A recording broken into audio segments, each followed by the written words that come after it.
My first step in creating a new set of cornhole boards is clearing and cleaning the work area, which tends to get a little cluttered between projects. The next thing I do is lay out all of the equipment I'll use for the project. That includes a sander, a handheld router and a jigsaw, a miter saw, a Craig jig and electric drill, and a battery-powered drill. The electric drill will also be used for the 6-inch hole saw.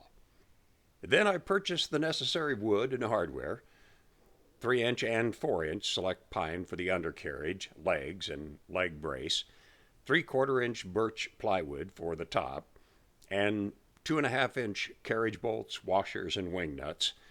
I use 5/16-inch bolts.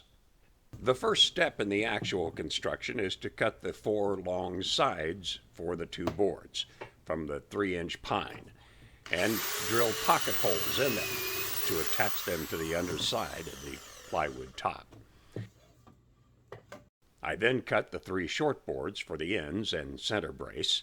I use glue and 22 pocket screws to attach each carriage to the top, and 4 more pocket screws to attach the brace between the legs. For the legs, I start with a 16-inch length of the 3-inch pine and round off the top. I use a spray paint can top to draw the line and a jigsaw to make the cut.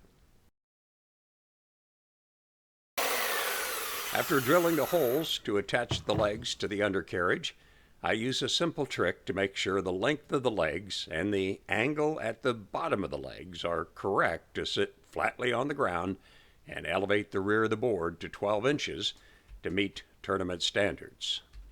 After attaching a 4-inch brace between the 2 legs, also with glue and pocket screws, and attaching the legs to the carriage, the boards are almost ready for finishing.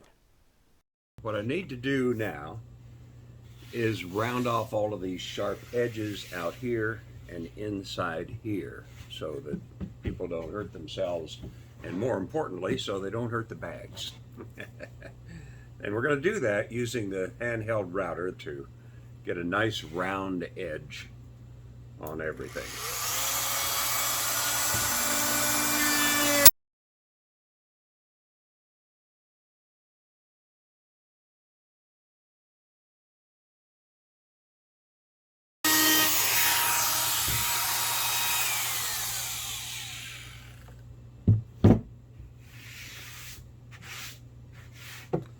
And there you have nice round edges where all of the sharp edges used to be.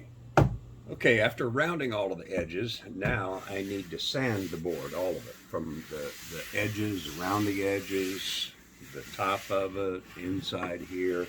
Everything on top needs to be sanded with a fine sand. I'm using a P320 grade, and for this I use an N95 mask also.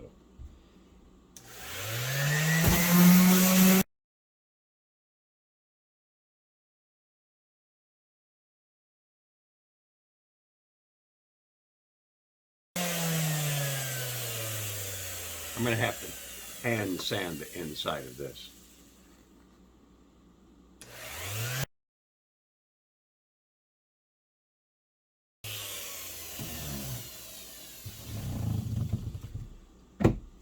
All right, after I hand sand the inside of the hole and I wipe this whole thing clean with a very slightly damp rag and let it sit for a second, it'll be ready to finish. I use a cheap foam brush to stain the wood and to apply the polyacrylic later.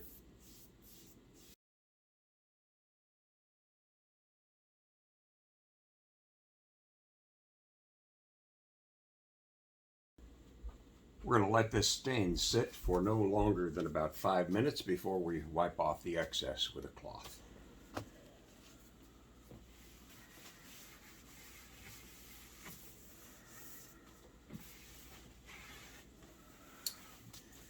And there we have one board and the legs of both boards fully stained.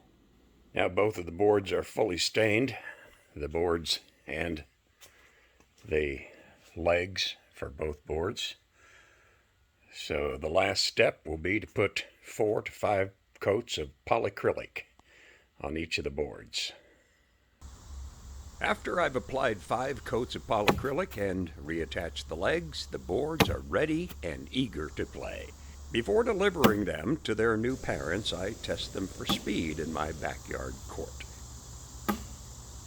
Boards are a little bit slow to start. They will be until you get them broken in. These boards were adopted with love by George and Tina Coons.